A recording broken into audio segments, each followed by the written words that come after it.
तेज और चिलचिलाती धूप अब सर पर आ चुकी थी। गर्म लू के थपेड़ों ने बुरा हाल कर दिया। ताहद्दे नजर वीरान और तपता हुआ सहरा था। जा बजा छोटे छोटे रेत के टीलों और कहीं कहीं छोटी खुदरो झाड़ियों के अलावा कुछ नजर नहीं आ रहा था। मेरे पास मौजूद पानी की बोतल खत्म हुए कई घंटे गुजर चुके थे। मेरा लिबास जो कि रेत से हट चुका था, बिखरे हुए बाल और बड़ी हुई दाढ़ी शेव के साथ मैं कोई ज़माने कदीम का वैशी मालूम हो रहा था। सिंध के इस सहरा में भटकते हुए मुझे कई रोज गुजर चुके थे। मैं अपनी मंजिल की सिमत खो चुका था और अब इस वीरान सहरा में इधर उधर भटक रहा था। मेरा एक एक कदम मन भर का हो रहा था और दिमाग साएं साएं कर रहा था। मुझे इस हालत में अगर यहाँ मेरा कोई वाकिफ देख लेता तो अपनी आंखों पर यकीन न करता। मुझे ना तो किसी खजाने की तलाश थी, ना ही मैं किसी मुहिम पर अपने साथियों से बिछड़ा था। मैं तो अपनी दुनिया बचाने के लिए इस तपते हुए रेत के समुद्र में खुद को घसीट लाया। मेरी दुनिया मेरा सरमाया हयात और मेरी जिंदगी की हर तमन्ना से बढ़कर मेरा 7 साल का बेटा रेहान था। औलाद की मोहब्बत क्या चीज होती है, इसका अंदाजा वही लोग कर सकते हैं जिन्होंने खुद अपनी औलाद की खातिर मसाइब और तकालीफ का सामना किया हो। और फिर मेरा रेहान तो था ही इतना प्यारा, इतना मासूम और अपनी उम्र से बढ़कर समझदार कि जो भी उसे देखता उसकी मोहब्बत में गिरफ्तार हो जाता। रेहान के पैदा होने के चंद माह बाद ही मेरी प्यारी बीवी आसिया हमें छोड़कर खाल के हकीकी सी जा मिली। हमारे वालिदैन पहले ही दूसरी दुनिया को सुधार चुके थे। ऐसे में रेहान ही मेरे जीने की वाहिद आरजू था। रेहान मेरी तमन्नाओं की मुंह बोलती तस्वीर था। पाँव पाँव चलने की उम्र से ही उसमें जहानत और समझदारी नजर आती थी। उसके चेहरे के नकूश में मुझे अपनी मरहूमा बीवी नजर आती। रेहान एक हंसमुख लड़का था, हमेशा नींद से मुस्कुराते हुए जागता।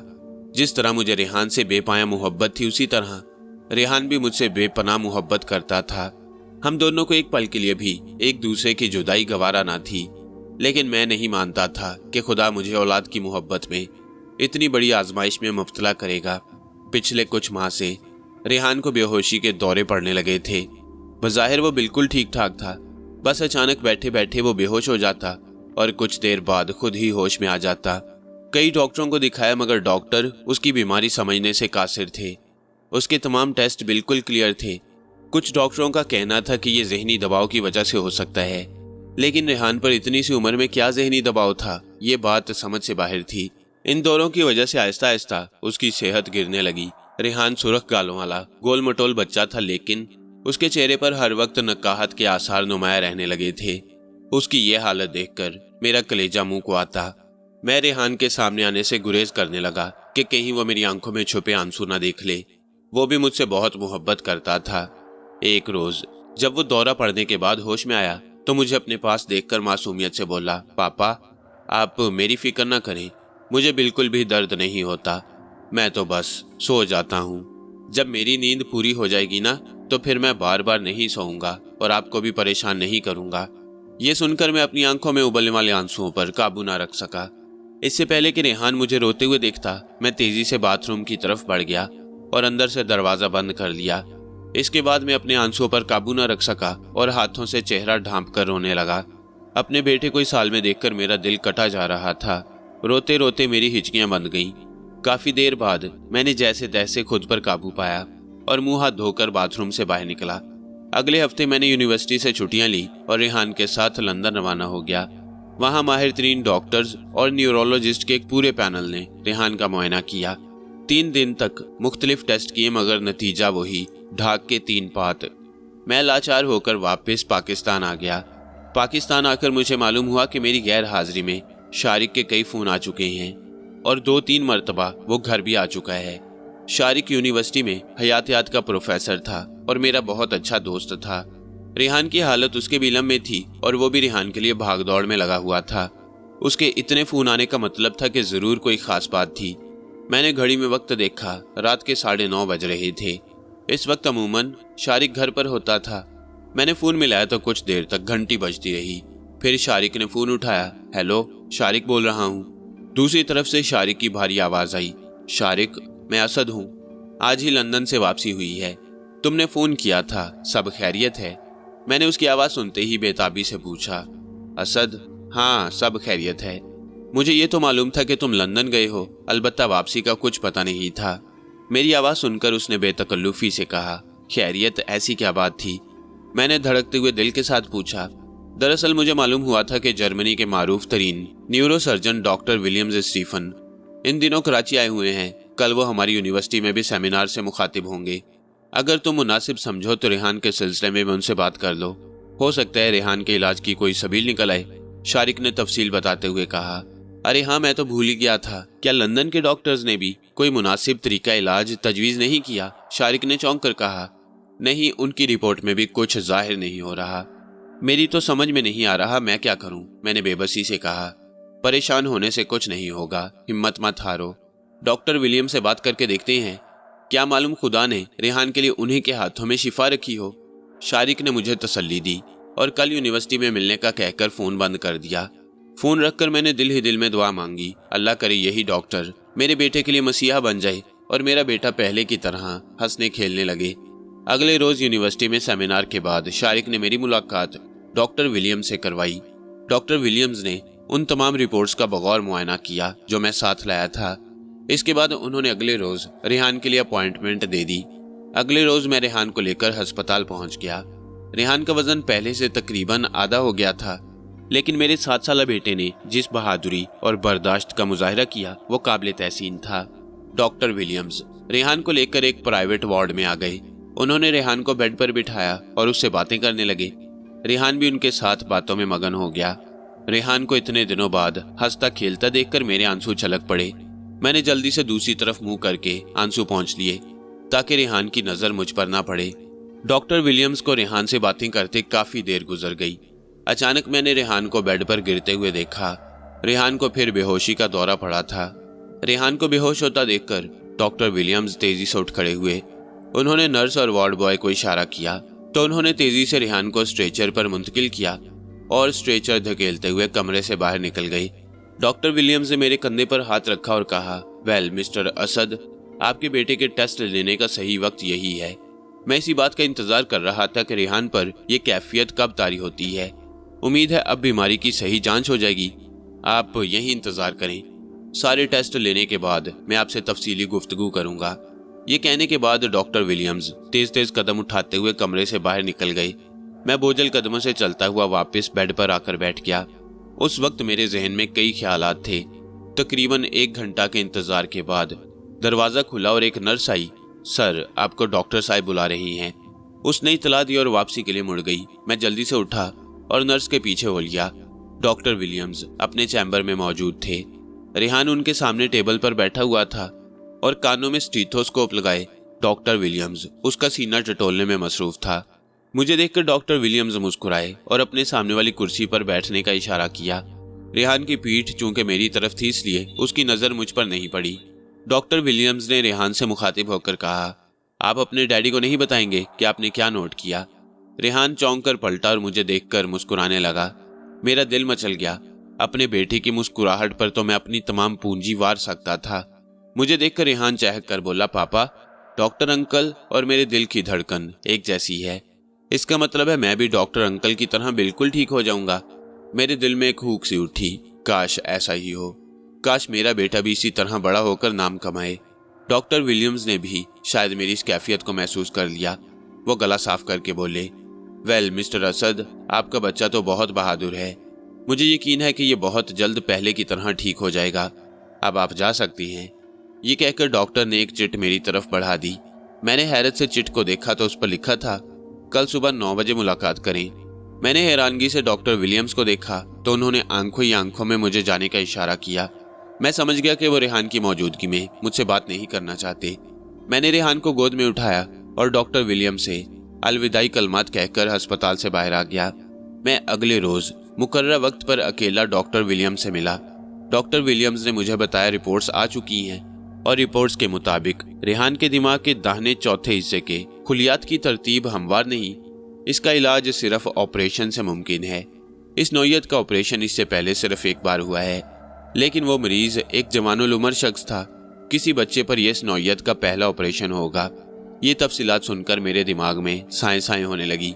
मेरे रेहान का ऑपरेशन इतनी सी उम्र में, अगर खुदा न खास्ता ऑपरेशन कामयाब ना हुआ तो मुझे इस तरह सकते में बैठा देखकर डॉक्टर विलियम्स ने कहा, घबराने की बात नहीं है मिस्टर असद, आप खुदा पर भरोसा रखें। उसने चाहा तो आपका बेटा जरूर सेहतयाब हो जाएगा। डॉक्टर की बातें सुनकर मैंने खुद पर काबू पाया और बामुश्किल डॉक्टर से कहा, डॉक्टर साहब, कोई खतरे की बात तो नहीं है ना? देखिए, आमतौर पर तो ऐसी कोई बात नहीं, अलबत्ता गारंटी तो कोई नहीं दी जा सकती। बाकी फैसला करना आपका काम है, आपको हौसले से काम लेकर यह फैसला करना होगा, डॉक्टर विलियम्स ने मतानत से कहा। मेरे दिलो दिमाग में फिर हिजान बरपा हो गया। एक बाप की हैसियत से यह फैसला करना मेरे लिए बहुत मुश्किल था। मेरा बेटा दोनों तरफ से जिंदगी और मौत की कश्मकश में फंसा हुआ था। बिलाखिर दिल पर एक भारी चट्टान रखकर मैंने ऑपरेशन की मंजूरी दे दी।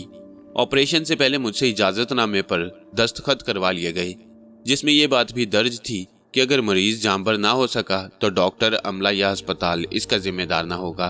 उन कागजात पर मैंने दस्तखत किस तरह किए ये मेरा दिल ही जानता था। जिस वक्त रेहान को स्ट्रेचर पर डालकर ऑपरेशन रूम में ले जाया गया, मेरे हाथ पैरों से जान निकल सी गई। मैं वहीं ऑपरेशन रूम के बाहर दीवार से टेक लगाकर फर्श पर ढेर सा गया। मेरी आंखों में आंसू थे और लब पर मुसलसल अपने बेटे की जिंदगी और सेहतयाबी के लिए दुआ जारी थी। मुझे इस बात का कोई अंदाजा नहीं कि वो ऑपरेशन कितनी देर जारी रहा। ऑपरेशन थिएटर का दरवाजा कई बार खुला और बंद हुआ। डॉक्टर्स और नर्स आते जाते रहे, लेकिन किसी ने मेरी तरफ तवज्जो ना दी।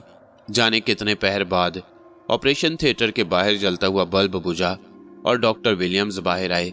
मुझे दीवार के साथ बैठा हुआ देखकर वह चौंक पड़े और तेजी से मेरी तरफ बढ़ते हुए बोले, oh my goodness, mister Asad, आप कई घंटे से यहीं मौजूद हैं। प्लीज चलकर कुछ देर आराम कर लें। रेहान का क्या हुआ डॉक्टर? वो कैसा है? वो ठीक है? मैंने डॉक्टर विलियम से बदहवासी के अंदाज में पूछा। रिलैक्स मिस्टर असद, ऑपरेशन हो चुका है, अलबत्ता उसकी कामयाबी या नाकामी के बारे में कुछ कहना कबल वक्त है। ऑपरेशन के सही नताइज रेहान के होश में आने के बाद ही मालूम हो सकते हैं। आप प्लीज मेरे साथ आइए, डॉक्टर विलियम्स ने मुझे दोनों हाथों से थामकर खड़ा करते हुए कहा। उनके लहजे की शफकत से मेरे दिल को कुछ ढारस हुई। डॉक्टर विलियम्स मुझे अपने कमरे में लेकर आ गई। रेहान को होश में आने में अभी तकरीबन 6 घंटे और लगेंगे। तब तक आप मुंह हाथ धोकर आराम कर लीजिए, मैं आपके लिए खाने को कुछ मंगवाता हूँ, डॉक्टर विलियम्स ने उसी शफकत आमेज लहजे में कहा और कमरे से मुल्हिका बाथरूम की तरफ इशारा किया। मैं खामोशी से बाथरूम की तरफ बढ़ गया। जब मैं मुंह हाथ धोकर बाहर निकला तो मेज पर कॉफी और दीगर लवाजमात की ट्रे मौजूद थी। डॉक्टर विलियम्स के असरार पर मैंने चंद लुकमे लिए और कॉफी पी। इसके बाद डॉक्टर विलियम्स ने मुझे एक गोली खाने को दी। गोली खाने के बाद डॉक्टर विलियम्स के कहने पर मैं कमरे के कोने में पड़े हुए बेड पर लेट गया। मेरा जहन परेशानियों में घिरा हुआ था। रेहान का चेहरा बार बार मेरी आंखों के सामने घूम रहा था। आहिस्ता आहिस्ता मुझ पर गनूदगी तारी होने लगी। शायद ये मैदे में पहुंचने वाली गिजा थी या डॉक्टर विलियम्स की दी हुई गोली का असर। आहिस्ता आहिस्ता मेरी आंखें बंद होने लगी और मैं मुख्तलिफ सोचों में घिरा नींद में डूबता चला गया। जिस वक्त मेरी आंख खुली उस वक्त कमरे में कोई मौजूद नहीं था। मैं उठकर बैठ गया। अभी मैं सोच ही रहा था कि क्या करूं कि अचानक कमरे का दरवाजा खुला और डॉक्टर विलियम्स अंदर दाखिल हुए। मुझे जागता देखकर उनके होंठों पर मुस्कुराहट फैल गई। गुड इवनिंग मिस्टर असद, उम्मीद है अब आप खुद को पहले से बेहतर महसूस कर रहे होंगे, उन्होंने मुस्कुराते हुए मुझसे कहा। जी डॉक्टर साहब, मुझे आपके जज्बात का बखूबी अंदाजा है, आप मुंह हाथ धो लें फिर बात करते हैं, डॉक्टर विलियम्स ने हंसते हुए कहा। डॉक्टर साहब, क्या रेहान को होश आ गया? मैंने बेताबी से पूछा। अभी तक तो नहीं, लेकिन किसी भी वक्त रेहान होश में आ सकता है। मुझे एक मरीज को देखना है, आप मुंह हाथ धो लें, मैं आपके लिए कॉफी भिजवाता हूँ। ये कहकर डॉक्टर विलियम्स कमरे से बाहर निकल गए। मैंने बाथरूम में जाकर मुंह धोया और हाथों से बाल संवार लिए। मैं बाहर निकला तो मेज पर कॉफी रखी गई थी। मैं समझ गया कि चपड़ासी कॉफी रखकर चला गया होगा। मैं कुर्सी पर बैठ गया और कॉफी के छोटे छोटे सिप लेने लगा। तकरीबन आधे घंटे बाद एक नर्स ने आकर बताया कि रेहान को होश आ गया है और डॉक्टर साहब ने बुलाया है। ये सुनकर मैं तकरीबन दौड़ता हुआ रेहान के कमरे में पहुंचा। रेहान बिस्तर पर लेटा डॉक्टर विलियम से बातें कर रहा था। उसके बाजू में ड्रिप लगी हुई थी और सर से कुछ तारें चिपकी हुई थी जो बराबर में रखी हुई मशीन से मुंसलिक थी। रेहान को होश में देखकर मेरी आंखें आंसुओं से लबरेज हो गईं। मैं दीवानावार बढ़ा और रेहान से लिपटकर उसे बेतहाशा चूमने लगा। पापा, आप कहाँ चले गए थे? उसने कमजोर सी आवाज में मुझसे पूछा। मैं आपको छोड़कर कहाँ जाऊंगा बेटा, मैं तो यहीं था। बाहर आपके जागने का इंतजार कर रहा था। अब आप कैसे हैं? मैंने मोहब्बत आमेज लहजे में कहा। मैं ठीक हूँ पापा, बस सर में थोड़ा थोड़ा दर्द हो रहा है, उसने मासूमियत से कहा। मेरी सवालिया नजरें। डॉक्टर विलियम्स उठ खड़े हुए और मुझसे कहा, मिस्टर असद प्लीज मेरे साथ आइए, मुझे आपसे कुछ बातें करनी है। मैं डॉक्टर विलियम्स के साथ कमरे से बाहर आ गया। डॉक्टर साहब, अब तो रेहान को होश आ गया है, आपकी रिपोर्ट्स क्या कहती हैं? अब तो वो बेहोश नहीं होगा ना? और उसके सर में दर्द क्यों हो रहा है? मैंने कमरे से निकलते ही डॉक्टर विलियम्स पर सवालों की बौछार कर दी। देखिए मिस्टर असद, बज़ाहिर तो वो ठीक है, रिपोर्ट्स भी नॉर्मल हैं। अब ये वक्त गुजरने के साथ ही पता चलेगा कि उसकी बेहोशी के दौरे में किस हद तक कमी वाक़या हुई है। जहां तक सर में दर्द का ताल्लुक है तो वो ऐसी कोई खास बात नहीं, ऑपरेशन के बाद अमूमन ऐसा हो जाता है। मैं कुछ दवाएं तजवीज़ कर रहा हूँ, उम्मीद है इससे अफाका होगा, डॉक्टर विलियम्स ने कहा। तीसरे रोज सुबह के दिन रेहान को डिस्चार्ज कर दिया गया और मैं उसे लेकर घर आ गया। रेहान फिलहाल मुकम्मल दवाओं के ज़ेर असर था और उस पर गुनूदगी सी तारी थी। घर आते ही वो सो गया। शाम में जब रेहान की आंख खुली तब वो मुझे देखकर मुस्कुराने लगा। मेरा दिल मोहब्बत से उमड़ आया। उसकी इसी मुस्कुराहट पर तो मेरी दुनिया कुर्बान थी। मैंने आगे बढ़कर उसे लिपटा लिया। अपनी औलाद को सीने से लगाकर क्या सुकून मिलता है, ये माँ बाप के अलावा कोई नहीं जान सकता। मेरा बच्चा ठीक हो गया था, मुझे और क्या चाहिए था। 2 रोज गुजर गए। इन 2 दिनों में रेहान एक बार भी बेहोश नहीं हुआ। मेरे दिल में जो डर था वो आहिस्ता आहिस्ता दूर होने लगा। तीसरे रोज जब मैं यूनिवर्सिटी में था, मुझे फिर एक मनहूस खबर मिली। रेहान फिर बेहोश हो गया था। मैंने जब फोन पर यह खबर सुनी तो मेरे पैरों तले से जमीन निकल गई। मैं आंधी और तूफान की तरह कार ड्राइव करता हुआ घर पहुंचा। मुलाजमा ने रेहान को बेड पर लिटा दिया था। मैं दौड़ता हुआ बेडरूम में पहुंचा। रेहान बेड पर लेटा हुआ था और उसकी आंखें बंद थीं। बिल्कुल ऐसा लग रहा था जैसे वह पुरसुकून नींद सो रहा हो। मैंने उसके सराहने बैठकर उसका हाथ अपने हाथ में ले लिया। उसका छोटा सा मुलायम हाथ उस वक्त सर्द हो रहा था। मेरे सब्र का पैमाना लबरेज हो गया। मेरी आंखों से आंसू बह निकले और मैं फूट फूट कर रोने लगा। मेरे आंसू रेहान का हाथ भिगोने लगे। ये एक मजबूर बाप की बेबसी के आंसू थे, जो अपने बेटे की इस हालत पर बेबस था। सारी दुनिया की काबिलियत और तिब भी मेरे बेटे की इस बीमारी के आगे नाकाम थी। मैं ना जाने कितनी देर तक इसी तरह रोता रहा। काफी देर बाद जाकर जब मेरे आंसू कुछ थमे तो मैंने चेहरे से आंसू पहुंचे और रेहान के होश में आने का इंतजार करने लगा। अमूमन रेहान को आधे घंटे में होश आ जाता था। घड़ी की सुइयां हिंदुस्तान पर रेंगती रहीं। आधा घंटा, फिर 1 घंटा और फिर 2 घंटे गुजर गए। 2 घंटे बाद रेहान ने आहिस्ता आहिस्ता आंखें खोली। मुझे अपने पास बैठा देखकर वो खुश होकर मुझसे लिपट गया। पापा, आप आज जल्दी आ गए। पापा, आज आइसक्रीम खाने चलेंगे। उसे अपनी हालत का अंदाजा ही नहीं था। हाँ बेटा, जरूर चलेंगे। मैं कपड़े बदल लूं, फिर हम आइसक्रीम भी खाएंगे और प्ले लैंड भी जाएंगे। मैंने प्यार से उसके बालों में हाथ फेरते हुए कहा तो वो खुशी से खिलखिलाकर हंस पड़ा।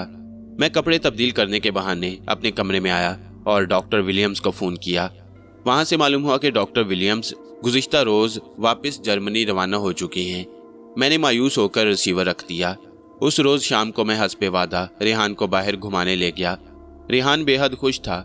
उसे इस तरह खुश देखकर मेरा दिल कटा जा रहा था। उस मासूम को खबर ही नहीं थी कि वो अब भी उसी अनजान बीमारी का शिकार है। काश कोई मुझसे मेरी सारी जमा पूंजी, मेरा घर, मेरा सब कुछ ले लेता और मेरे रेहान की जिंदगी मुझे दे देता। वापसी पर रेहान को फिर दौरा पड़ा और वो मेरी गोद में ही बेहोश हो गया। रेहान को इतनी जल्दी दोबारा कभी दौरा नहीं पड़ा था। इस बार बेहोशी का दौरानिया भी पहले से ज्यादा तवील था। इसके बाद दौरों में इजाफा होने लगा। हर दौरा पहले से ज्यादा जल्द पड़ता और बेहोशी का दौरानिया भी तवील होने लगा। एक ही हफ्ते में रेहान का वजन घटकर आधे से कम हो गया। वो पहरों बेहोश रहने लगा। अब दिन में उसे 2-3 मरतबा ही होश आता और ये भी मुश्किल से 1 घंटे का वक्फा होता। मैंने इस अरसे में शहर भर के डॉक्टर और अस्पताल छान मारे, मगर नतीजा वही 0 था। एक दिन जब रेहान को होश आया तो मुझे देखकर वो मुझसे लिपट गया। मैंने भी रेहान को अपनी आगोश में भर लिया और उसकी पीठ थपथपाने लगा। पापा, मुझे डर लग रहा है, रेहान ने रोने वाले लहजे में कहा। नहीं बेटा, आप तो बहुत बहादुर हैं। बस बेटा, आप जल्दी ठीक हो जाएंगे, मैंने उसे चमकारते हुए कहा। नहीं पापा, मैं इसकी बात नहीं कर रहा, मुझे उस आदमी से डर लग रहा है। रेहान ने उसी रोने वाले लहजे में कहा। कौन सा आदमी बेटा? यहाँ तो बस आप और मैं हैं, मैंने प्यार से उसे समझाते हुए कहा। अभी जब मैं सोया था तो वो आया था, उसने मुझसे कहा कि वो मुझे ले जाएगा। पापा, वो बहुत बड़ा सा था, इस कदर लंबा था कि उसका मुंह तो नजर ही नहीं आ रहा था। उसके बड़े बड़े हाथ थे और उसने काले कपड़े पहने हुए थे। रेहान ने हाथ के इशारे से उसका साइज बताते हुए कहा, बेटा, सोते में तो सिर्फ ख्वाब नजर आता है और ख्वाब तो झूठे होते हैं। अब अगर आपको वो नजर आए तो उसे कहिएगा कि आप उसके साथ नहीं जाना चाहते, ठीक है? मैंने रेहान को बहलाते हुए कहा, ओके पापा। उसने सादतमंदी से सर हिलाया और अपना चेहरा मेरी गोद में छुपा लिया। इसी तरह मजीद 3 रोज गुजर गई। रेहान की हालत के पेश नजर मैंने यूनिवर्सिटी से छुट्टियां ले ली थी। आज शाम भी एक बड़े अस्पताल में रेहान का चेकअप था। रेहान उस वक्त भी बेहोश था। मैं उसके सरहाने बैठा उसके होश में आने का इंतजार कर रहा था कि उसे अस्पताल ले जा सकूं। काफी देर के इंतजार के बाद उसने आहिस्ता आहिस्ता आंखें खोली और इधर उधर देखा। मुझे देखते ही उसकी आंखों में आंसू भर आए और वो ज़ारों की तार रोने लगा। उसे रोता देखकर मेरा भी दिल भर आया, मगर मैंने जैसे तैसे खुद पर काबू पाया और उसे गोद में भर लिया। पापा, वो फिर आया था। उसने कहा, अगर मैं नहीं जाऊंगा तो वो मुझे मारेगा। उसने रोते हुए हिचकियों के दरमियान कहा, नहीं बेटा, आपको मुझसे कोई दूर नहीं कर सकता। मैं हूं ना आपके साथ। कोई मेरे बेटे को नहीं ले जा सकता। मैंने उसे अपने सीने से भींचते हुए कहा, पापा, अगर वो मुझे ले जाएगा तो आप उसको मारेंगे ना? रेहान ने अपनी उसी फितरी मासूमियत से पूछा। हाँ बेटा, मैं ऐसे किसी शख्स को नहीं छोड़ूंगा जो आपको मुझसे अलग करने की कोशिश करेगा, मैंने अटल लहजे में कहा। रेहान रोना भूल गया और मेरे कंधे पर सर टिकाकर मुझसे लिपट गया। मैं इसी तरह उसे गोद में उठाए कमरे से बाहर निकल आया। जिस अस्पताल में रेहान का चेकअप था, वहां से भी कोई हौसला अफजा बात सामने नहीं आई। अब मुझे किसी डॉक्टर की नहीं बल्कि किसी मसीहा की जरूरत थी। अगला दिन मेरी तकदीर का स्याह-तरीन दिन साबित हुआ। खिलाफे तवक्को रेहान सुबह से होश में था। उस वक्त उसकी कैफियत कुछ अजीब थी। वो खाली खाली नजरों से इधर उधर देखता रहा, फिर उसकी नजरें मुझ पर टिक गईं। पापा, वो मुझे ले जा रहा है, उसने खोए हुए लहजे में मुझसे कहा। मैंने चौंक कर उसे देखा। मुझे लगा रेहान ने फिर कोई ख्वाब देखा है। मैंने मुशफ़िकाना लहजे में कहा, बेटा, यहाँ कोई नहीं है। मैंने आपसे कहा था ना कि ख्वाब झूठे होते हैं। नहीं पापा, वो मुझे लेने आ गया है, रेहान ने उसी तरह जज्बात से आ रही आवाज में कहा। वो मुझे हमेशा के लिए अपने साथ ले जाएगा। पापा, मुझे बचा लो। पापा, मैं नहीं जाऊंगा, मुझे नहीं जाना है। रेहान अचानक रोने और चिल्लाने लगा। उसने अचानक उठकर दोनों बाजू मेरे गले में डाल दिए और मुझसे लिपट गया। उसका अंदाज ऐसा था जैसे कोई उसे मुझसे अलग करने की कोशिश कर रहा हो। मैं उसकी इस हालत पर अचानक बौखला गया। मैंने उसे सीने से लगा लिया और उसकी पीठ थपकने लगा। बेटा, सब ठीक हो जाएगा, मैं हूं ना आपके साथ, आप क्यों परेशान होते हैं? पापा आपको कहीं नहीं जाने देंगे। मुझे अचानक एहसास हुआ कि रेहान का जिस्म ढीला पड़ गया है। रेहान फिर बेहोश हो गया था। मैंने आहिस्तगी से उसे बेड पर लिटा दिया और उसके होश में आने का इंतजार करने लगा, लेकिन मैं नहीं जानता था कि मेरा बेटा इस बार होश में आने के लिए बेहोश नहीं हुआ था। सुबह से शाम हो गई, लेकिन रेहान को होश न आया। मैं सारा दिन रेहान के सरहाने बैठा उसके होश में आने का इंतजार करता रहा। शाम को भी जब रेहान को होश न आया तो मैं रेहान को उठाकर शहर के एक बड़े अस्पताल में ले गया। शहर का शायद ही ऐसा कोई अस्पताल बचा होगा जहां मैंने रेहान के इलाज की कोशिश नहीं की। इस अस्पताल के डॉक्टर भी रेहान के केस से वाकिफ थे। जब मैंने उन्हें बताया कि रेहान को बेहोश हुए पूरा दिन गुजर गया है, तो वो भी रेहान को होश में लाने की कोशिशों में मसरूफ हो गई। पूरी रात इसी तरह गुजर गई, लेकिन कोई उम्मीद अफजा खबर सुनने को न मिली। सुबह तकरीबन 10 बजे के करीब एक नर्स ने आकर बताया कि डॉक्टर साहब बुला रही हैं। मैं बेताबी से उठ खड़ा हुआ। डॉक्टर अपने कमरे में मौजूद था। मैंने कमरे में पहुंचते ही बेचैनी से पूछा, क्या हुआ डॉक्टर, रेहान को होश आया कि नहीं? डॉक्टर ने कुछ कहने के बजाय मुझे बैठने का इशारा किया। उसके चेहरे पर मौजूद संजीदगी देखकर मेरा दिल तेजी से धड़कने लगा। डॉक्टर कुछ देर खामोश बैठा मुझे देखता रहा। मुझ पर उसकी खामोशी का एक एक पल क़यामत की तरह गुजर रहा था।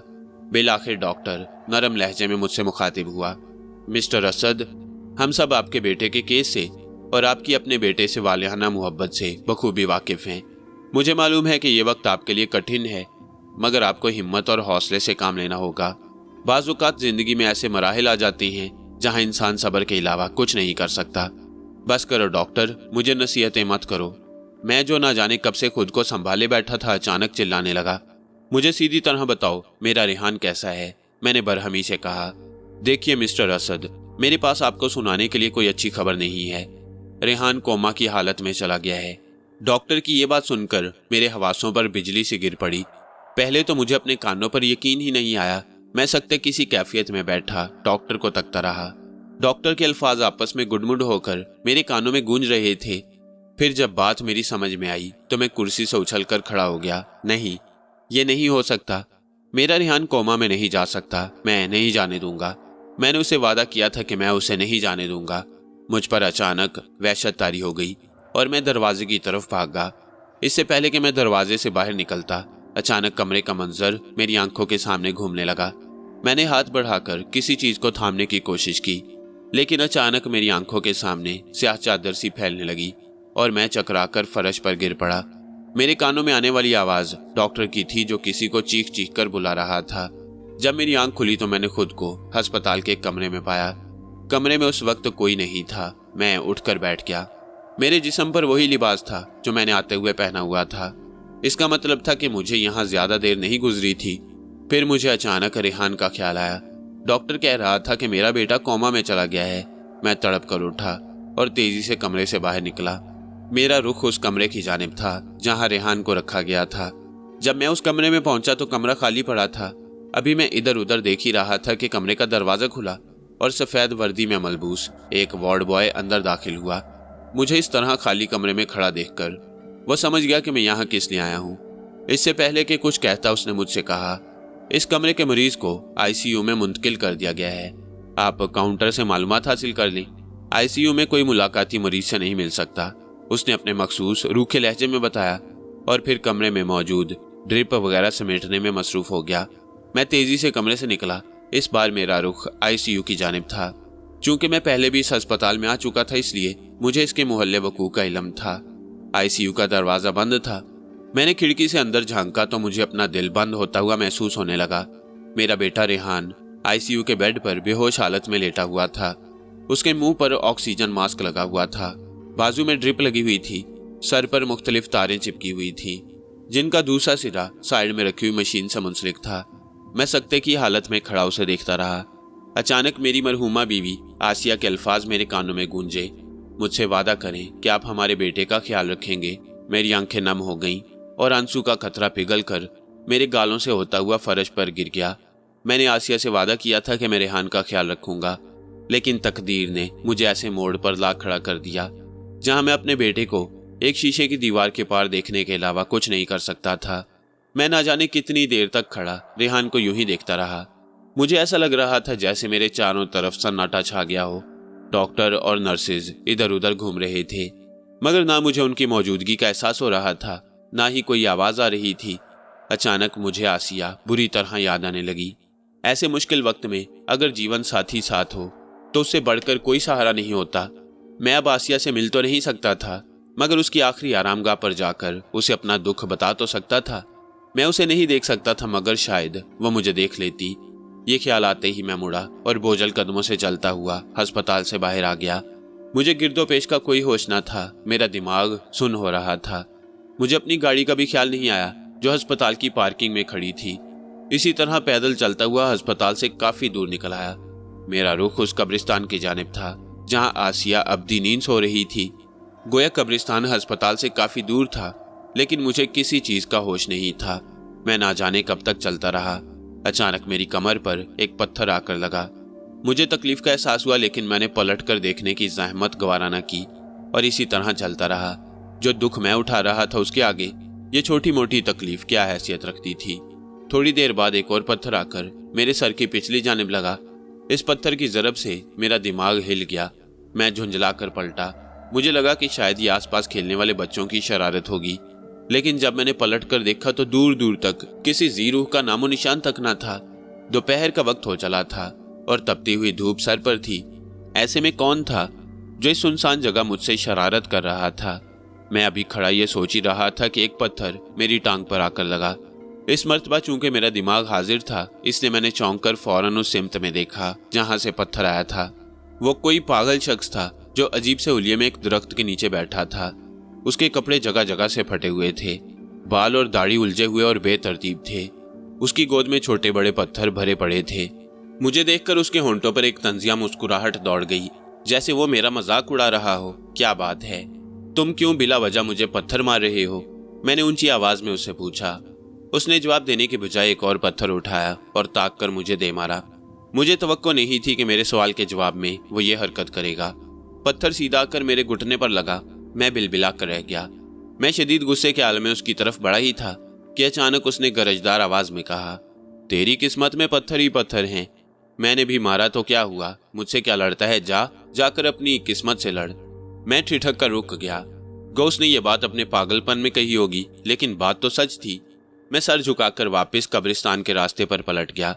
उसने पीछे से एक जोरदार कहका लगाया और बोला, अब जाकर अपनी बीवी को बताएगा कि उसका बेटा भी उसी के पास आ रहा है। कम हिम्मत कहीं का। उस पागल की यह बात सुनकर मैं शशदर रह गया। मेरे उठे हुए कदम वहीं जम गए। मैंने फिर पलट कर देखा तो वो पागल शख्स गुस्से से मुझे घूर रहा था। मैं उसकी तरफ बढ़ा तो उसने फौरन एक पत्थर अपनी झोली से निकालकर मुझे दे मारा। पत्थर मेरे बाजू पर आकर लगा, लेकिन इस बार मैं नहीं रुका और उसकी तरफ बढ़ता रहा। उसके करीब पहुंचने तक मुझे 3-4 पत्थर और सहने पड़े, लेकिन उसकी ये बात इतनी हैरानकुन थी कि मुझे इन पत्थरों की परवाह ही ना रही। मैं उसके करीब पहुंचा तो उसने अपनी सुरख आंखों से मुझे घूरते हुए कहा, क्या चाहता है? पत्थर खाने का बहुत शौक है तुझे, जा अपनी राह ले। उसके तेवर और अतवार देखकर मुझे महसूस हुआ कि वो पागल नहीं बल्कि कोई मजजूब है जो इस उलिया में यहाँ बैठा है।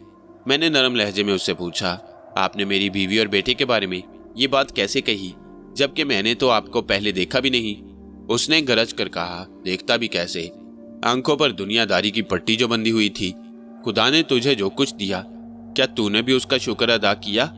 कभी मस्जिद में जाकर उसके आगे माथा टेका? उसने तुझे दूसरों से मुमताज किया और तूने सिले में उसी को भुला दिया। तू तो आम दुनियादारों से भी बदतर है। आम दुनिया वाले खुशी में अपने रब को भूल जाते हैं, मगर तकलीफ में तो उसी से मदद मांगते हैं, उसी के आगे गिड़गिड़ाते हैं।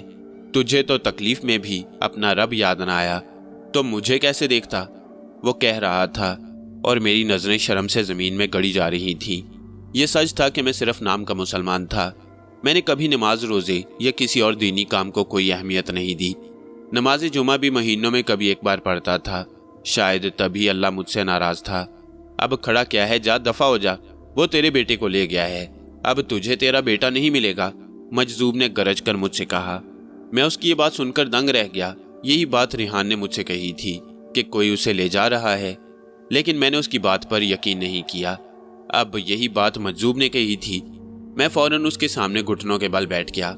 मेरे किए की सजा मेरे बेटे को क्यों मिल रही है बाबा? माना कि मैं बहुत बुरा और गुनाहगार हूँ, मगर मेरा बेटा तो मासूम है, उसे तो जिंदगी गुजारने का हक है। बेशक मेरी जान ले लो, मगर मेरे बेटे की जिंदगी वापस कर दो, मैंने रिक्कत आमेज लहजे में कहा। फिर वही कुफर। मजजूब गरजा, क्या जिंदगी और मौत का ठेका मेरे हाथ में है जो मैं तेरे बेटे की जिंदगी लौटाऊं?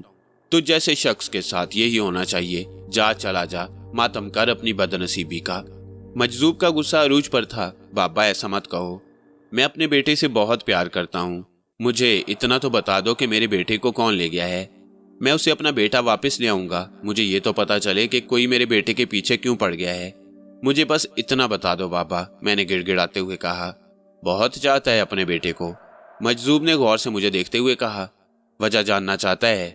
क्या अपनी बीवी की मौत की वजह मालूम नहीं तुझे? मजजूब ने कहा तो मैं चौंक पड़ा। उसकी मौत तो तबई थी बाबा, मैंने हैरानी से कहा। मजजूब ने एक फलक शगाफ कहकहा लगाया। अंधा है, आंखें होते हुए भी अंधा है, कहता है तबई मौत मरी है। हंसते हंसते अचानक वो खामोश होकर मुझे घूरने लगा। उसकी सुरख बाहर को उबली हुई आंखों में कोई ऐसी बात थी कि मैं उससे नजरें न मिला सका, और सर झुकाकर जमीन की तरफ देखने लगा। क्या तू वाकई जानना चाहता है कि तेरी बीवी के साथ क्या हुआ था और तेरे बच्चे की यह हालत क्यों है? मजजूब ने उसी तरह गरजते हुए कहा। हाँ बाबा, मैं ये जानना चाहता हूँ। मैं उसी तरह सर झुकाए रुंधी हुई आवाज में बोला और रोने लगा। तूने कभी सिंध का सफर किया है? उसने गौर से मुझे देखते हुए कहा। जी हाँ, मैं कई मर्तबा सिंध के मुख्तलिफ शहरों में जा चुका हूँ, मैंने जवाब दिया। अब सहरा में जाएगा, जाकर 7 मीनारों वाली मस्जिद ढूंढ, वहीं तुझे तेरे सवालों का जवाब मिलेगा। मजदूब ने अपने मखसूस तमस्खराना लहजे में कहा। लेकिन बाबा, सिंध के किस सहरा के इलाके में ये मस्जिद है? मैंने चौंक कर सवाल किया। हुज्जत करता है बदबख्त, फकीर से पूछता है। रेत में सफर कर, रेत में मिलेगी मस्जिद, उसने गुस्से से गरजते हुए कहा और जमीन से मुट्ठी में मिट्टी भरकर मेरे चेहरे पर दे मारी। मैं इस हरकत के लिए बिल्कुल तैयार नहीं था। मिट्टी मेरी नाक और मुंह के साथ मेरी आंखों में जा घुसी। मैंने बिलबिलाकर दोनों हाथों से मिट्टी मसलनी शुरू कर दी। अब तुझे नजर आएगा तुझे कहाँ जाना है, मजजूब का कह कहा मेरे कानों में गूंजा। मेरी आंखों में शदीद जलन हो रही थी और मुझे कुछ नजर नहीं आ रहा था। कुछ देर आंखें मसलने के बाद जब मैंने बमुश्किल आंखें खोली तो ये देखकर हैरान रह गया कि अब उस मजजूब का दूर दूर तक कोई नामो निशान ना था। मैंने अपने दाएं बाएं देखा, रास्ता सुनसान पड़ा था। इतनी देर में मजजूब किसी तरफ भी जाता नजरों से ओझल नहीं हो सकता था। मैं गहरी सांस लेकर रह गया। मेरे साथ जो कुछ भी हो रहा था वो मेरी अकल से बालातर था। मैंने कब्रिस्तान जाकर सबसे पहले कब्रिस्तान की मस्जिद के वुजू खाने से हाथ मुंह धोए वुजू किया। उसके बाद मैंने आसिया की कब्र पर खड़े होकर फातिहा पढ़ी। फातिहा के दौरान आसिया का चेहरा बार बार मेरी आंखों के गिर्द घूम रहा था। मैं अजीब शशोपंज में मुब्तला था। अगर आसिया की मौत तबई नहीं थी तो फिर उसकी मौत का जिम्मेदार कौन था और उसका मेरे बेटे से क्या ताल्लुक था। मेरे जहन में बहुत से सवालात गर्दिश कर रहे थे। मैं नहीं जानता था कि मजजूब की बातों में कितनी सदाकत थी, लेकिन मैं उसकी बातों को झुटला भी नहीं सकता था क्योंकि उसने मेरे बारे में जो कुछ बताया था वो सच था। फिर उसका आसिया और रेहान के बारे में बताना, मैं जितना सोच रहा था उतना ही उलझता जा रहा था।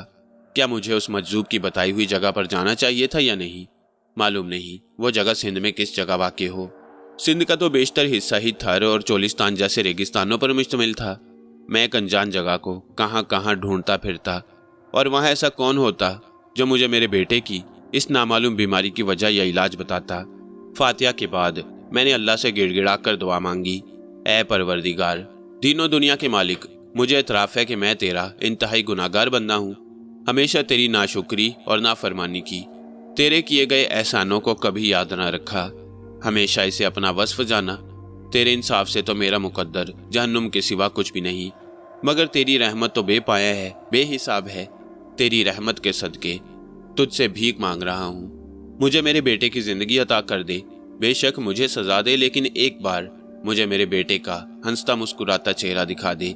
मैं न जाने कितनी देर तक इसी तरह खड़ा रोता और गिड़गिड़ाता रहा। फिर अचानक मेरे जहन में एक ख्याल आया, अगर मेरा बेटा मुझे ना मिला तो मैं जीकर क्या करूँगा।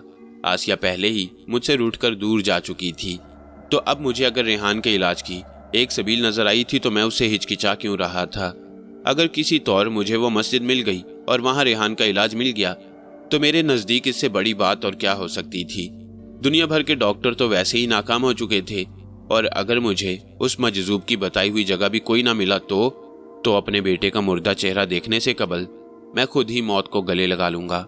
ये फैसला करके मुझे सुकून मिल गया। मैंने आसिया की कब्र की तरफ आखिरी बार अलविदाई नजरों से देखा और कब्रिस्तान से बाहर जाने वाले रास्ते पर मुड़ गया। कब्रिस्तान से निकलकर मैं सीधा अस्पताल गया। डॉक्टर से मुलाकात की और उसे बताया कि किसी अशद ज़रूरी काम से बैरून मुल्क जाना पड़ गया है। मेरी वापसी तक रेहान का खास ख्याल रखा जाए। एक बड़ी रकम एडवांस के तौर पर मैंने अदा कर दी ताकि किसी दवाई या इलाज मुआवजे में कोई रुकावट पैदा ना हो। उस रात मैं नींद की गोली खाकर सोया, ना जाने इसके बाद कब सोना नसीब हो। नींद की गोली खाने के बावजूद मुझे 4 घंटे से ज़्यादा नींद नहीं आई। मेरी आंख जब खुली तो सुबह के 4 बज रहे थे। मैं उठकर बैठ गया। आज मेरी ज़िंदगी का फैसला कुन दिन था। मुझे रेहान को उसकी ज़िंदगी वापस लाकर देनी थी, चाहे इस कोशिश में मेरी जान ही क्यों ना चली जाती। मैंने उठकर अपना सफरी बैग तैयार किया। इसके बाद मैं देर तक बाथरूम में शावर लेता रहा। अच्छी तरह नहाने के बाद मैंने फजर की नमाज अदा की। बहुत अरसे बाद नमाज अदा करके मेरे दिल को सुकून नसीब हुआ। नमाज अदा करने के बाद मैंने अपना सफरी बैग उठाया और घर से निकल आया। सबसे पहले मैंने रेलवे स्टेशन पहुंचकर हैदराबाद का एक टिकट लिया। ये ट्रेन 2 घंटे बाद रवाना होने वाली थी। मैं वहीं प्लेटफॉर्म के एक बेंच पर बैठ गया। मुझे अपने अंदर एक जोश और वलवला महसूस हो रहा था। मुझे किसी भी कीमत पर अपने बेटे की जिंदगी वापस लानी थी। 2 घंटे की इंतजार के बाद ट्रेन प्लेटफॉर्म पर आई। मैं मतलूबा डिब्बे में सवार हो गया। ट्रेन में भांत भांत के लोग मौजूद थे।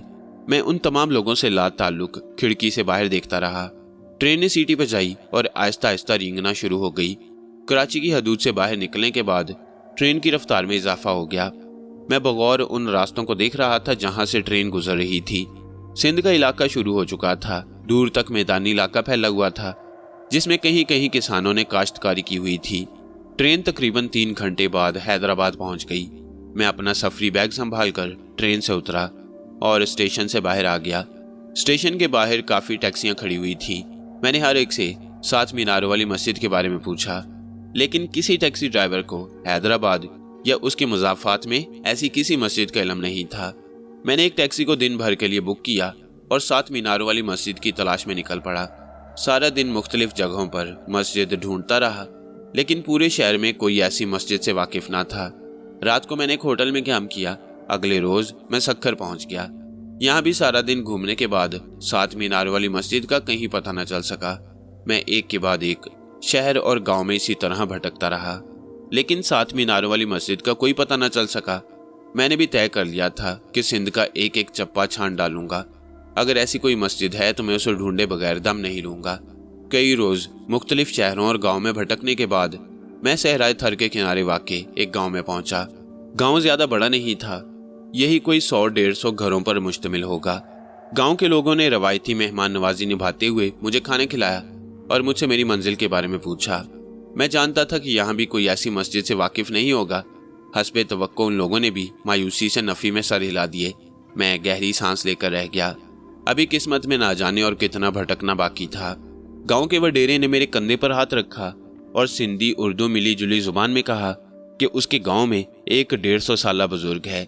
अगर अतराफ के इलाकों में ऐसी कोई मस्जिद हुई तो वो जरूर बता देगा। मैंने उसका शुक्रिया अदा किया। वडेरे ने एक लड़के को बुलाकर उसे अपनी जुबान में कुछ समझाया। लड़का उठा और दौड़ता हुआ गांव की गलियों में गायब हो गया। मैं वडेरे की जुबान न समझ सका, क्योंकि इस सहराई इलाके के लोगों की जुबान आम सिंधी से काफी मुख्तलिफ थी। अलबत्ता मेरा अंदाजा था कि वो लड़का उसी बूढ़े शख्स को बुलाने गया होगा। कुछ देर बाद वो लड़का एक निहायत ज़ईफ आदमी के साथ आता नजर आया। वो आदमी इतना ज़ईफ था कि उसकी कमर तकरीबन 90 दर्जे के जाविये पर झुकी हुई थी। उसके हाथ में एक डंडा था जिसके सहारे वो चलता हुआ हमारी तरफ आ रहा था। उसके करीब आने पर वडेरा अपनी जगह से उठ खड़ा हुआ। उसकी पैरवी में मुझे भी खड़ा होना पड़ा। वडेरे ने उस ज़ईफुल उमर आदमी को सहारा देकर बिठाया और फिर हम सब उसके करीब बैठ गए। वडेरे ने मुकामी जुबान में उससे कुछ कहा। उसकी बात सुनकर बूढ़े के झुर्रियों भरे चेहरे पर मजीद शिकने नमूदार हो गईं। कुछ देर तक वह सर झुकाए कुछ सोचता रहा। फिर उसने सर उठाकर कपकपाती हुई कमजोर सी आवाज में वडेरे से कुछ कहा तो वडेरे की आंखें खुशी से चमकने लगी। उसने बूढ़े का हाथ चूमकर अपनी आंखों से लगाया। बूढ़ा शख्स डंडे का सहारा लेकर खड़ा हो गया। उसने जाते जाते मेरी तरफ अजीब सी नजरों से देखा और उसी लड़के के साथ वापस चला गया। मैं ये जानने के लिए बेचैन था कि उस ज़ईफुल उमर शख्स ने वडेरे से क्या कहा। वडेरे ने अपनी टूटी फूटी जुबान में जो कुछ बताया उसका खुलासा कुछ यूं था।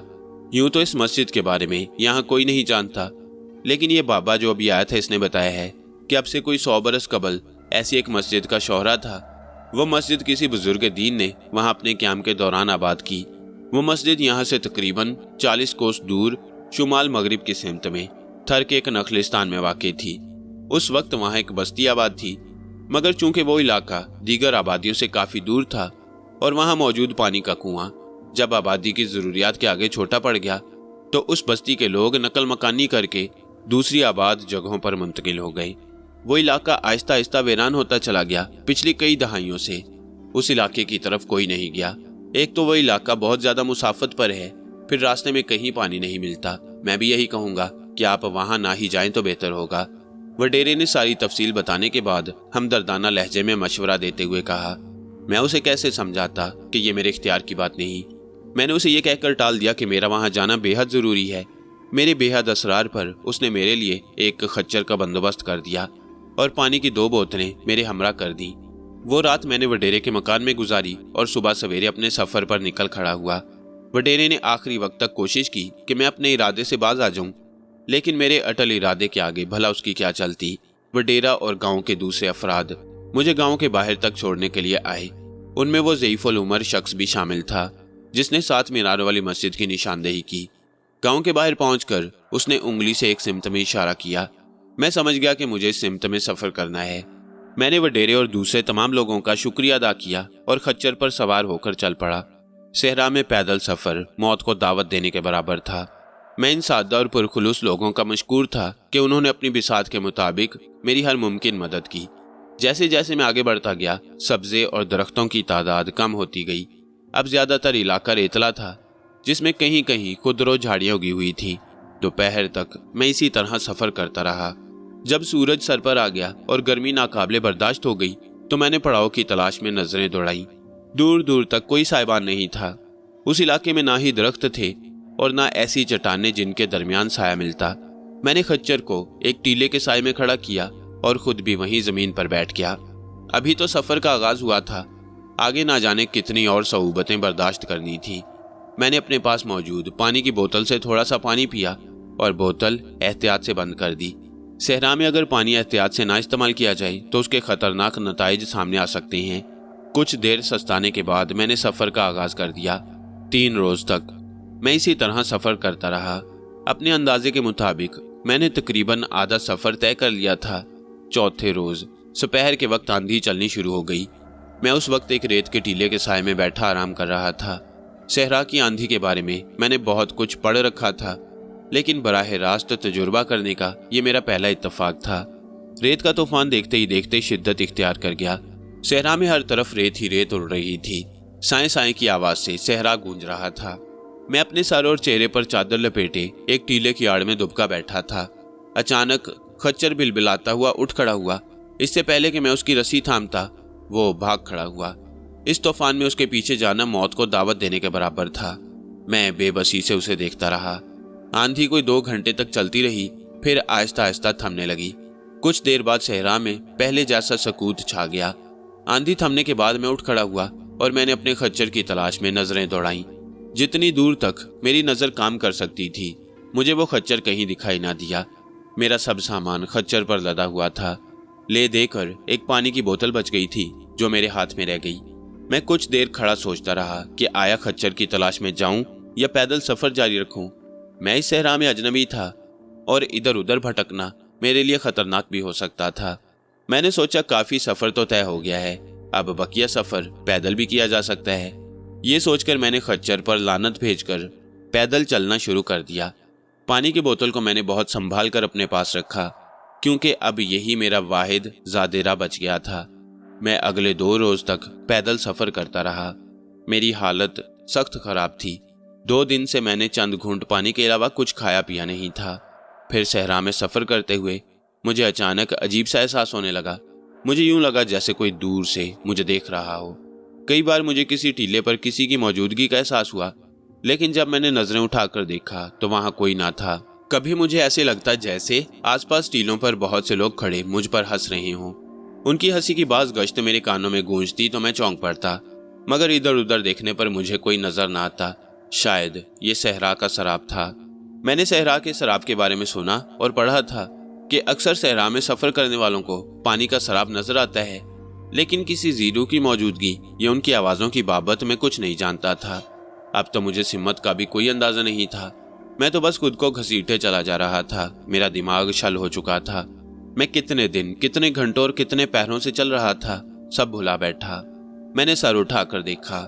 सख्त और चिलचिलाती हुई धूप अब सर पर आ चुकी थी। गर्म लू के थपेड़ों ने बुरा हाल कर दिया। तहद्दे नजर वीरान सहरा, जिसमें रेत के टीलों और खुदरो झाड़ियों के अलावा कुछ नजर नहीं आ रहा था। मेरे पास मौजूद पानी की बोतल खत्म हुए कई घंटे गुजर चुके थे। मेरा लिबास चीथड़ों की शक्ल में तब्दील हो चुका था। बिखरे हुए बाल और बड़ी हुई शेव के साथ मैं कोई जमाने कदीम का वैशी मालूम हो रहा था। चलते चलते मैं बेदम होकर रेत पर गिर गया। मुझ में अब उठने की सक्कत नहीं थी। शायद मेरा आखिरी वक्त आ गया। नीम बेहोशी की कैफियत में रेत पर लेटा हुआ था। मैंने बमुश्किल तमाम आंखें खोली और आसमान की तरफ देखा। मुझे फिजा में कोई चीज तैरती हुई नजर आई। शायद ये गिद्ध थे जो मेरे मरने का इंतजार कर रहे थे ताकि वो दावत उड़ा सके। मैंने आंखें बंद कर ली। अब आहिस्ता आहिस्ता मेरे होशो हवास मेरा साथ छोड़ रहे थे। मेरे हाथ पैरों में जान बाकी नहीं थी। बस एक सोच थी जो अब तक मेरे साथ थी। मेरे मुंह से बेख्तियार निकला, रेहान, रेहान, मेरा इंतजार करना बेटा, मैं जरूर आऊंगा। अचानक मुझे महसूस हुआ कि मेरे चारों तरफ कुछ लोग खड़े बातें कर रही हैं। मैं चूंकि नीम बेहोशी की कैफियत में था, इसलिए उनकी आवाजें मुझ पर वाजे नहीं थी। मैंने गौर से उनकी बातें सुनने की कोशिश की। कोई कह रहा था, देखा तुम लोगों ने, ये वही शख्स है जिसका बेटा हमारे पास है। ये अपने बेटे को हमसे वापस लेने के लिए यहाँ आया है। फिर किसी और ने कहा, ये तो वैसे ही मर रहा है, ये हमसे उसे क्या छीनेगा। मैंने हरकत करने की कोशिश की, लेकिन मेरे जिस्म ने मेरा साथ ना दिया। मैंने बड़ी मुश्किल से अपनी आंखें खोलने की कोशिश की। आंखों में जरा सी दर्द पैदा हुई। आंखों की दर्द से मुझे धुंधलाया सा नजर आया। ये बहुत सारे लोग थे जो स्याह लिबास में मलबूस मेरे चारों तरफ घेरा डाले खड़े थे।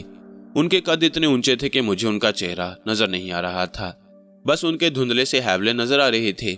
फिर उनमें से किसी एक ने कहा, इसे तो होश आ रहा है, क्यों ना हम इसकी गर्दन तोड़ दें। एक और आवाज आई, नहीं नहीं, इसे आसमान पर ले जाकर जमीन पर फेंक देते हैं, इस तरह ये ज्यादा तकलीफ से मरेगा। किसी और ने कहा। मैं ये बातें सुन रहा था, लेकिन मैं कोई हरकत करने से कासिर था। मैंने खुद को मरने के लिए तैयार कर लिया। जाने ये कौन सी मखलूक थी जिनके पास मेरा बेटा कैद था और मुझे मारने की बातें कर रहे थे। अचानक धब की आवाज के साथ कोई चीज मेरे पास आकर गिरी। मैं समझा ये उन्हीं में से कोई होगा, लेकिन दूसरे ही लम्हे उनमें से किसी की खौफजदा आवाज उभरी, ये पत्थर किसने मारा। अभी उसने जुमला मुकम्मल किया ही था कि फिर धब की आवाज आई और साथ में एक चीख की आवाज उभरी, ये पत्थर कौन मार रहा है, किसी ने चीखते हुए पूछा। मैंने फिर अपनी आंखें खोलने की कोशिश की और अधखुली आंखों से इधर उधर देखा। वो लोग जो मेरे गिर्द जमा थे अब मुंतशिर हो चुके थे और इधर उधर भाग रहे थे। मुझे वाज़े तौर पर कुछ दिखाई नहीं दे रहा था, लेकिन उनके धुंधले हैवलों से पता चल रहा था कि ये किसी चीज से बचने की कोशिश कर रही हैं, जो मुतवातिर उन पर बरस रही है। मैंने कोशिश करके गर्दन घुमाई और दूसरी तरफ देखा। मुझे दूर से एक धुंधला सा हैवला नजर आया जो उन लोगों की तरफ पत्थर फेंक रहा था। फिर मेरे कानों से एक आवाज टकराई, भागो यहाँ से, ये कोई करामाती शख्स है, अगर हम रुके तो हमारा सुरमा बन जाएगा। मैंने दिल ही दिल में इत्मीनान का सांस लिया। ये जो कोई भी था उस वक्त मेरे लिए फरिश्ता रहमत बनकर नाजिल हुआ। फिर मेरे कानों में किसी के कदमों की आहट सुनाई दी, घबराओ नहीं, अब तुम महफूज हो। किसी की आवाज मेरे कानों से टकराई। आवाज कुछ जानी पहचानी सी लग रही थी, मगर मेरी कुव्वत इरादी अब जवाब दे चुकी थी। मैंने अपने दिमाग को ढीला छोड़ दिया और खुद को हालात के सुपुर्द कर दिया। इसके बाद मुझे कुछ होश न रहा कि मेरे साथ क्या हुआ। जिस वक्त मुझे होश आया, कोई मुझसे कह रहा था, चल उठ, अब क्या सारी उम्र यहीं पड़ा रहेगा। मैंने हड़बड़ाकर आंखें खोल दी और उठकर बैठ गया। मैं किसी कमरे में दरी पर लेटा हुआ था, लेकिन ये कमरा किस जगह था और मैं सहरा से यहाँ तक कैसे पहुंचा। मैंने सर घुमाकर अपने दाएं जानिब देखा। तुम्हारी हैरत के मेरा बुरा हाल हो गया, क्योंकि जो शख्स दीवार से टेक लगाए बैठा था वो कोई और नहीं बल्कि वही मजजूब था जो मुझे कब्रिस्तान के पास मिला और जिसने मुझे 7 मीनारों वाली मस्जिद के बारे में बताया। बाबा, आप यहाँ कैसे, और मैं इस वक्त कहाँ हूँ? और वो 7 मीनारों वाली मस्जिद, वो तो मुझे कहीं नहीं मिली। मैंने उसे देखते ही सवालात की बौछार कर दी। तू क्या फकीरों को झूठा समझता है नालायक? तू उसी मस्जिद में तो बैठा है, जरा बाहर निकल कर तो देख। मजजूब ने अपने उसी जलाली लहजे में कहा। मैं बौखलाकर उठ खड़ा हुआ। कमरे से बाहर निकला तो ये देखकर हैरान रह गया कि मैं वाकई एक मस्जिद के अहाते में मौजूद था। मस्जिद काफी पुरानी और शकिस्ता थी, लेकिन उसकी छत पर मौजूद गुंबद और 7 मीनार आसानी से देखे जा सकते थे। मस्जिद एक नखलिस्तान में मौजूद थी। मस्जिद से बाहर एक तरफ कुआं भी नजर आ रहा था और जा बजा घने दरख्त भी मौजूद थे, जिनसे ठंडक और फरत बख्श हवा का एहसास हो रहा था। फिर अचानक उस मजजूब का ख्याल आते ही मैं वापस कमरे के अंदर भागा कि मुबादा वो इस बार भी गायब ना हो गए हों, लेकिन ऐसा ना था। वो मजजूब उसी तरह दीवार से टेक लगाए आंखें बंद किए बैठे थे। मैं आहिस्ता आहिस्ता चलता हुआ उनके पास जाकर बैठ गया। क्या जानना चाहता है? क्यों दिमाग को थका रहा है? उन्होंने उसी तरह आंखें बंद किए हुए जलाली लहजे में कहा। बाबा, सबसे पहले तो मैं ये जानना चाहता हूँ कि मैं यहाँ कैसे पहुँचा और वो कौन लोग थे जो सहरा में मुझे मारने की बातें कर रहे थे। इतना तो मुझे समझ में आ गया है कि मुझे उनसे बचाने वाले आप ही हैं, लेकिन वो थे कौन लोग? मैंने बेताबी से पूछा। तूने अपनी मुशक्कत और बर्दाश्त से अपनी लगन को सच्चा साबित कर दिया है, लिहाजा तेरा हक है कि तुझे तेरे सवालों का जवाब मिले। जो कुछ जानना चाहता है एक ही बार पूछ ले, मैं बार बार नहीं बोलूंगा। मजजूब ने आंखें बंद किए हुए उसी तरह जलाली लहजे में कहा। आपने मुझसे कहा था कि मेरी बीवी की मौत और मेरे बेटे के बारे में मुझे यहाँ आकर पता चलेगा, और ये कि मेरा बेटा ठीक कैसे होगा उसका तरीका मुझे बता दें और बस। मेरी जुस्तजू तो बस इसी मकसद के लिए है, मैंने मौदबाना लहजे में कहा। मजजूब थोड़ी देर खामोश रहे, फिर बोले, ये सारा फसाद उस वक्त शुरू हुआ जब तेरी बीवी की उम्र 15 बरस थी। वो लोग जिस इलाके में रहते थे वो नया आबाद हुआ था। मकानों की तादाद कम थी और मैदानों की ज्यादा। उन मैदानों में से एक मैदान में जिन्नात का एक कबीला आबाद था। एक रोज जब तेरी बीवी दोपहर के वक्त नहाने के बाद बाल सुखाने छत पर गई तो एक जिन की नजर उस पर पड़ गई। वो जिन उस पर आशिक हो गया और उस पर सवार हो गया। जब इसकी अलामात जाहिर हुई तो उसके माँ बाप बहुत परेशान हुए। कई पीरों और फकीरों से रुजू किया मगर नाकामी हुई। फिर एक जलीलुल कदर बुजुर्ग ने उनकी मदद की। वो जिन बहुत जिद्दी और सरकश था, उसने लड़की को आखिरी वक्त तक नहीं छोड़ा। लिहाजा उन बुजुर्ग ने उस जिन को जलाकर फना कर दिया। लेकिन जिस औरत या मर्द पर जिन एक बार आ जाए वो अगली बार आसानी से उसका शिकार हो सकते हैं। लिहाजा उन बुजुर्ग ने तेरी बीवी को एक तावीज़ दिया जिसमें कलाम इलाही बंद था। वो उस तावीज़ की बरकत से महफूज हो गई। जब जिन्नात के उस कबीले को मालूम हुआ कि उनके एक कबीले के जिन को फना कर दिया गया है तो उन्होंने इंतकाम लेने का फैसला किया। लेकिन उस तावीज़ के आगे वो बेबस थे। उनका बस उस लड़की पर ना चला तो उन्होंने उसके माँ बाप को अपने इंतकाम का निशाना बनाया और उनकी जान ले ली। लड़की अपने चचा के जेरे कफालत आ गई, जिसके कुछ साल बाद उसकी शादी तुझसे कर दी गई। तेरे बेटे की पैदाइश के वक्त अस्पताल में डॉक्टरों ने लिबास तब्दील करते वक्त उसके गले से वो तावीज़ भी उतार लिया, जिसकी बदौलत वो महफूज थी। जिन्नात मौका के इंतजार में थे। उन्होंने बदला लेने में देर न लगाई, लेकिन कई साल तक वो तावीज़ गले में रहने से उसके कुछ असरात उसके जिस्म में भी बाकी थे। इसलिए जिन्नात उसे फौरन न मार सके। उसने तेरे बेटे को जन्म दिया और उसके कुछ महीनों बाद जब जिन्नात पूरी तरह उस पर हावी हो गई तो उन्होंने उसकी जान ले ली। जिन्नात का ये कबीला शैतान का पैरोकार और निहायत सरकश और नाफरमान जिन्नों पर मुश्तमिल था। उन्होंने तेरी बीवी पर ही बस नहीं किया बल्कि तेरे बेटे की जान के भी दुश्मन हो गए। तेरे बेटे के बार बार बेहोश होने की वजह उसी कबीले का एक जिन है।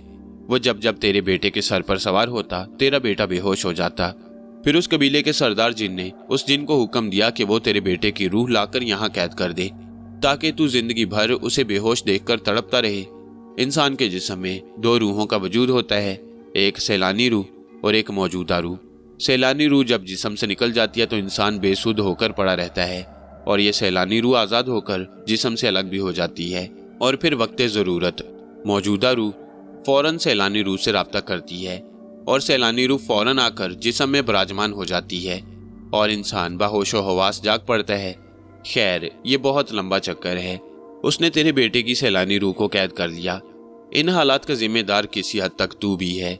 जिस औरत का शौहर परहेजगारी और नमाजी होता है तो जिन उसके घर का रुख करते हुए घबराते हैं, मगर तू तो एक दुनियादार शख्स है जिसने कभी अल्लाह या उसके रसूल सल्लल्लाहु अलैहि वसल्लम का जिक्र भूले से भी नहीं किया। मैं जो बड़ी महवियत से मजजूब की बातें सुन रहा था, ये सुनकर मैंने शर्म से सर झुका लिया और कहा, मैं अल्लाह से और आपसे मुआफ़ी का तलबगार हूँ। अब इंशाअल्लाह मेरी ज़िंदगी अल्लाह और उसके रसूल सल्लल्लाहु अलैहि वसल्लम के अहकामात के ताबे ही गुजरेगी। मुझे तेरे अमाल से कोई गर्ज नहीं है, मजजूब ने चिढ़कर कहा। मैं यहाँ सिर्फ इसलिए मौजूद हूँ क्योंकि मेरे पीरो मुर्शद का हुक्म था। आपके पीरो मुर्शद कौन है बाबा जी? मैंने हैरानी से पूछा। मेरे पीर वही हैं जिन्होंने तेरी बीवी के सर पर मौजूद जिन को फना किया था। उन्हीं का हुक्म था कि मैं तेरे बेटे के सर से उस जिन को दूर करूं, लेकिन मैं तो अपने मुर्शद की खाके पाक के बराबर भी नहीं। इसलिए मुझे किसी ऐसे शख्स की जरूरत थी जिसके दिल में उस बच्चे के लिए सच्ची मोहब्बत का जज्बा हो। तूने इस तवील और कठिन मुसाफत को तय करके अपना जज्बा साबित कर दिया है। अब उठ जा, बहुत बातें हो गई, अब अमल का वक्त आ गया है। ये कहकर मजजूब उठ खड़े हुए। मैं भी उनकी तकलीद में खड़ा हो गया। मस्जिद के सेन में आकर उन्होंने पत्थर उठाया और कच्चे फर्श पर एक बड़ा सा दायरा खींच दिया। इस दायरे के अंदर बैठ जा और खबरदार जो कदम बाहर निकाला। उन्होंने कड़क कर मुझसे कहा तो मैं कुछ कहे बगैर खामोशी से उस दायरे में जाकर बैठ गया। कुछ फासले पर उन्होंने एक और दायरा खींचा और उसके अंदर जाकर खुद बैठ गए। उन्होंने आंखें बंद की और मुंह ही मुंह में कुछ पढ़ने लगे। काफी देर तक वो इसी तरह बैठे रहे। मैं खामोशी से बैठा उन्हें देखता रहा। तकरीबन 2 घंटे इसी तरह गुजर गए। मैं बैठे बैठे थक गया, लेकिन मजजूब उसी इन हमाक से कुछ पढ़ने में मसरूफ थे। अचानक जमीन थरथराने लगी, दरो दीवार कपकपाने लगे। मैंने खौफजदा नजरों से मजजूब की तरफ देखा। वो उसी तरह इत्मीनान से बैठे थे। अचानक तेज हवा का झोंका आया। ये सिर्फ एक झोंका नहीं था, इसके बाद हर तरफ तेज आंधी चलनी शुरू हो गई। मुझे अगर मजजूब की सख्त हदायत याद ना होती तो मैं कब का उठकर भाग चुका होता। अचानक मस्जिद के सेन में धुआं फैल गया। मजजूब ने आंखें खोली और गरज कर बोले, हाजिर हो गया है तो तमाशे क्यों दिखा रहा है, मुजस्सम हो जा। अचानक धुआं सिमटता चला गया और आहिस्ता आहिस्ता एक हैवले की शक्ल इख्तियार कर गया। कुछ देर बाद ये मुजस्सम होकर एक इंसान की शक्ल इख्तियार कर गया। ये एक निहायत लंबे कद और भयानक शक्ल का आदमी था। उसकी आंखें बाहर को फटी हुई थी, लेकिन उनकी पुतलियां गोल की बजाय अमूदी थी। क्यों बुलाया है मुझे? उसने अजीब फटी हुई आवाज में कहा। तू अच्छी तरह जानता है तुझे क्यों बुलाया है। इस शख्स का बेटा तेरे कबीले के एक जिन की कैद में है, उसे रिहा कर दे, मजजूब ने गरज कर कहा। यह नहीं हो सकता, अब इसे इसका बेटा नहीं मिलेगा, उसने उसी तरह बारोब आवाज में कहा। जिद मत कर, वरना तेरा अंजाम भी वही होगा जो तुझसे पहले दूसरे जिन का मेरे पीरो मुर्शद ने किया, मजजूब ने तैश में आकर कहा। मुकाबला बेसूद है, तुम हमारी बराबरी नहीं कर सकते, उस जिन ने गुस्से से कहा और इसी के साथ अपना हाथ ऊपर उठाया। उसके हाथ उठाने के साथ ही जैसे आसमान से पत्थरों की बारिश हो गई। बड़े बड़े पत्थर मस्जिद के सेन में यूं बरस रहे थे जैसे बारिश के मौसम में ओले बरसते हैं। हैरानी की बात यह थी कि जिन दायरों में मजजूब और मैं बैठा था उसके अंदर एक पत्थर भी नहीं आया। कुछ देर तक इसी तरह पत्थर बरसते रहे। फिर जब उसने देखा कि यह हरबा कारगर नहीं हो रहा तो उसने गुस्से से हाथ नीचे गिरा लिया। उसके हाथ गिरते ही पत्थरों की बारिश रुक गई। कर लिया तमाशा, हो गई तेरे दिल को तसल्ली, हमसे पत्थरों का खेल खेलता है, ले अब संभल। ये कहकर मजजूब ने अपने हाथ को झटका तो एक पत्थर तेजी से उड़ता हुआ उस जिन के सर पर लगा। जिन तिलमिलाकर रह गया। इससे पहले कि वो कुछ करता, मजजूब ने फिर अपना हाथ झटका, एक और पत्थर उड़ता हुआ जिन के बाजू पर लगा। जिन बिलबिलाने लगा। मजजूब पर जुनूनी कैफियत तारी हो गई। यके बाद दीगरे वो हाथ झटकते और एक पत्थर जिन के जा लगता। जिन इन पत्थरों से बचने के लिए इधर उधर भाग रहा था, मगर मजजूब का कोई पत्थर निशाने से खाली ना था। अचानक जिन दोबारा धुएं में तहलील होने लगा। भागता कहाँ है? तू समझता है मैं तुझे इतनी आसानी से भाग जाने दूंगा? मजजूब ने कहा और उंगली से फिजा में दायरा बनाया। इसके साथ ही जिन के गिर्द एक शफाफ गोला सा नजर आने लगा।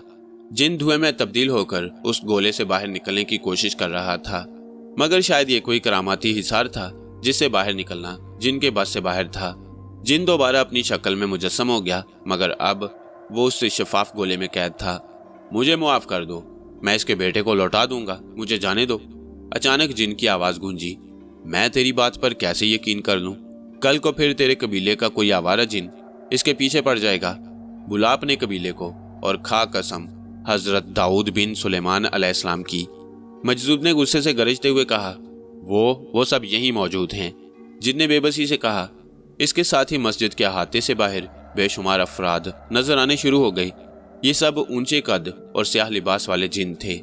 इसके बेटे की रूह वापस कर, इसी वक्त मजजूब ने गरज कर कहा। उन बेशुमार स्याह लिबास वालों में से एक जिन आगे बढ़ा और उसने कहा, इसके बेटे की रूह हमने वापस उसके जिस्म में लौटा दी है, अब हमारे सरदार को छोड़ दो।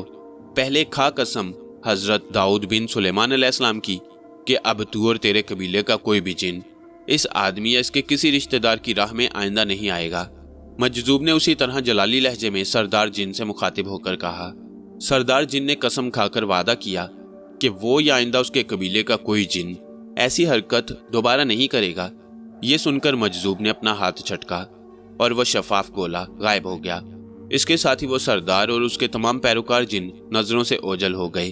फिर मजजूब ने मुझसे मुखातिब होकर कहा, अब उठकर जा और कुएं से पानी भर कर ला। मैं खड़ा हो गया और सवालिया नजरों से मजजूब की तरफ देखा। हाँ, अब तू दायरे से निकल सकता है, जल्दी कर और पानी भर ला। मजजूब ने झुंझला कर कहा तो मैंने जल्दी से दायरे से कदम बाहर निकाला और मस्जिद के बाहर कुएं से डोल में पानी भर लाया। मजजूब ने अपनी झोली से एक शीशे की बोतल निकाली और उसमें पानी भरकर उस पर कुछ फूंका। ये पानी अपने बेटे के मुंह में टपका देना, उसे होश आ जाएगा। और खबरदार किसी और के हाथ से मत पिलाना, उसे सिर्फ तेरे हाथ से ही होश आएगा। ये कहकर मजजूब ने पानी की बोतल मेरी तरफ बढ़ा दी। वो ठीक है बाबा जी, लेकिन अब मैं वापस शहर कैसे पहुंचूंगा? मैंने बोतल लेते हुए हैरानी से सवाल किया। तू सवाल बहुत करता है, मजजूब झुंझला गए। ठहर जा, तुझे बताता हूँ कि तू शहर कैसे पहुंचेगा। ये सुनकर मजजूब ने एक पत्थर उठाया और मेरे सर पर दे मारा। मेरे ख्वाबो ख्याल में भी नहीं था कि मजजूब मेरे साथ कोई ऐसी हरकत करेंगे। पत्थर की ज़रब बेहद शदीद थी। मेरा सर चकराने लगा और मैं वहीं जमीन पर गिर गया और फिर मेरे होशो हवास मेरा साथ छोड़ गए। जब मेरी आंख खुली तो माहौल में परिंदों की आवाजें गूंज रही थी।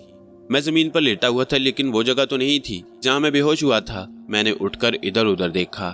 शाम का वक्त था। मैं एक दरख्त के नीचे लेटा था। फिर मेरी नजर अपने खच्चर पर पड़ी जो थोड़ी दूर खड़ा घास चल रहा था। मैं हैरान रह गया। मैंने खड़े होकर चारों तरफ नजरें दौड़ाई। दूर कुछ कच्चे मकानात नजर आ रहे थे। अचानक मेरे जहन में झमाका हुआ।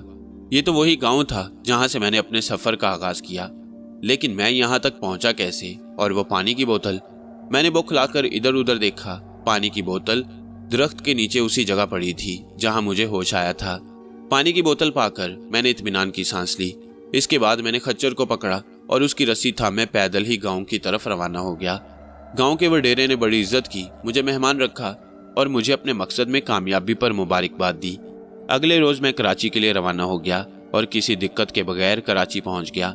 कराची पहुंचकर मैंने अपना हुलिया दुरुस्त किया और इसके बाद सबसे पहले अस्पताल पहुंचा।